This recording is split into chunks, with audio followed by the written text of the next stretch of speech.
is the American equivalent of Brian Cox. Oh, okay. And I read a couple of his books and they're brilliant. And he's they said at the end of the show, and if you want to find out more about Brian Greene's work, he's doing a talk in the South Bank Centre.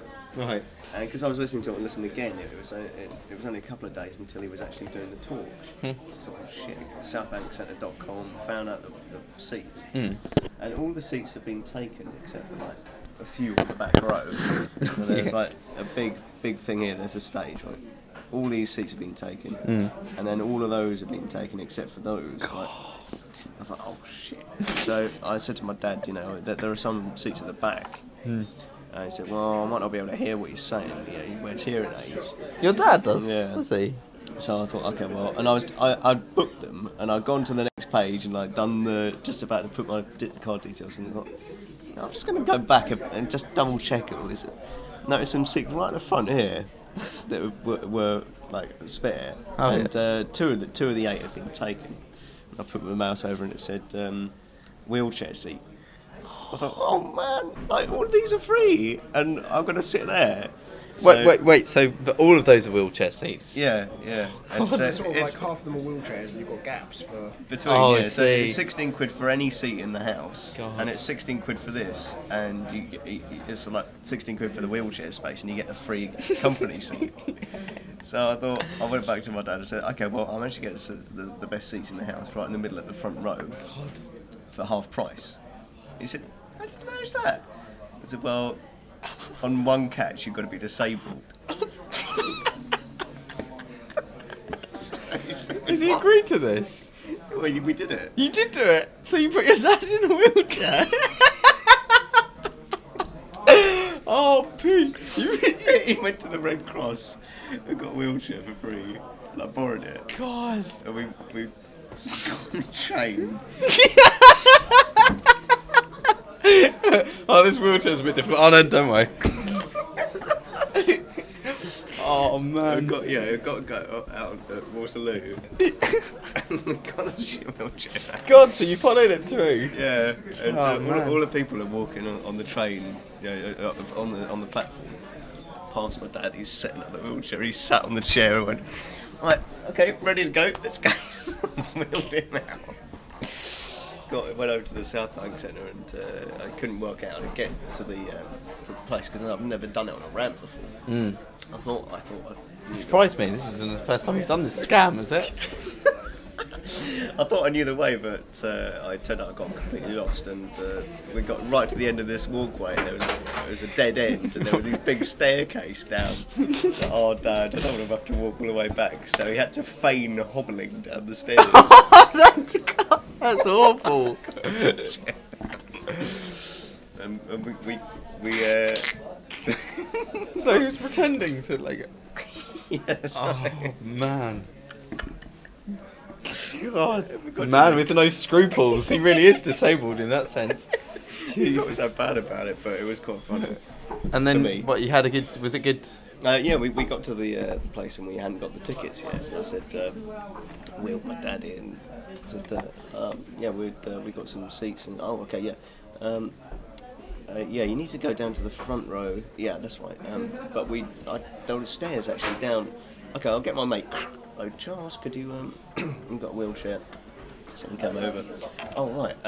Okay, we've only got 3 minutes until we're on, but we've got to go to the next building and down the lift and that, and then down on the car park all the way around. Shit. So I had to run like the wind through all the crowds of people outside the next building, and went down into the car park through the VIP entrance, right to the side of the stage, like here. God. Right next to the stairs. Brian Cox is on there. Hello. I can perform miracles. Yeah. Went through the black curtains and everything. Got here.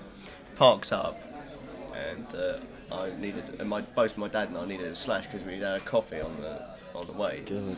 My dad was sitting there going, "Oh." I said, "Yeah, we both need to go to the toilet." He said, "I'm sorry, there's not enough time.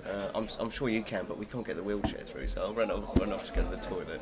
My dad had to sit there for an hour and a half, just going, Oh no. because he couldn't get up.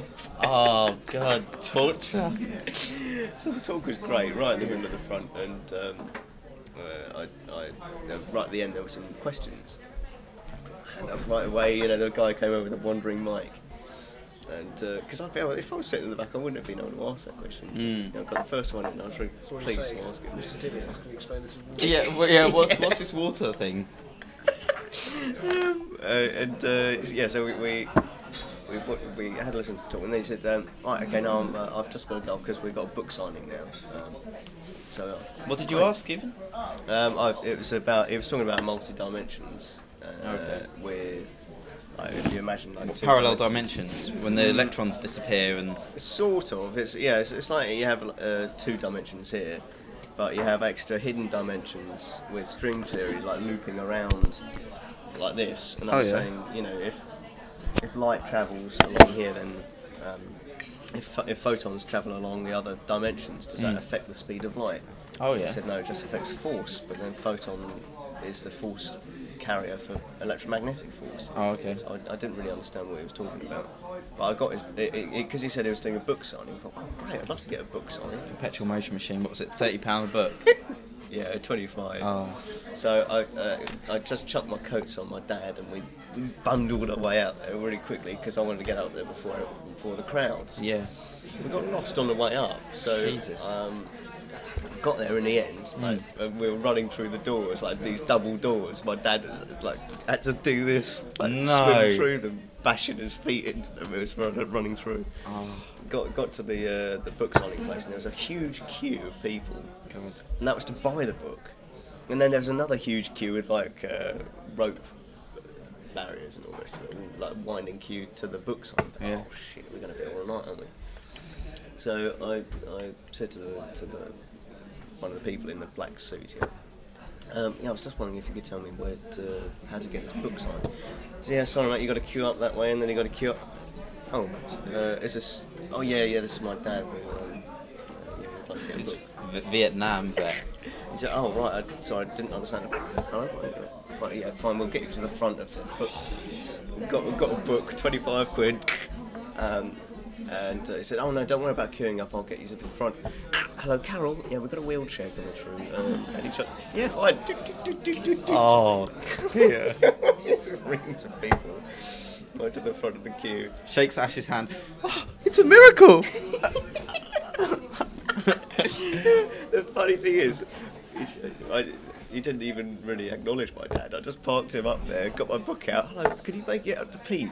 Yeah, cheers, I'd love to ask a question. I asked him a couple of questions and said, can you stick your email address at the bottom? He wrote it down for me. Wow. And then I said, oh, cheers, and then took my dad out. It could have been just like a wheelbarrow for a bullshit or something. Well, vegetables, probably. Oh, man. So you were asking these questions, there was a queue of people there, and you're going, so what's the deal with water? So it was just a couple of really quick questions, but I just felt like an utter twat. Yeah, well, and rightly so. Yeah. Oh man. But yeah, it was quite good because I mean, even though these seats were taken, there weren't any other wheelchairs at the front row. God. There were some other people who bought seats around that had noticed they were free and sat down there. Oh, I see. Oh, so okay. they made use of the front row seats, fine. But we just did it properly, I suppose. Just because we didn't want to be caught out. Oh, what a story! That's awesome.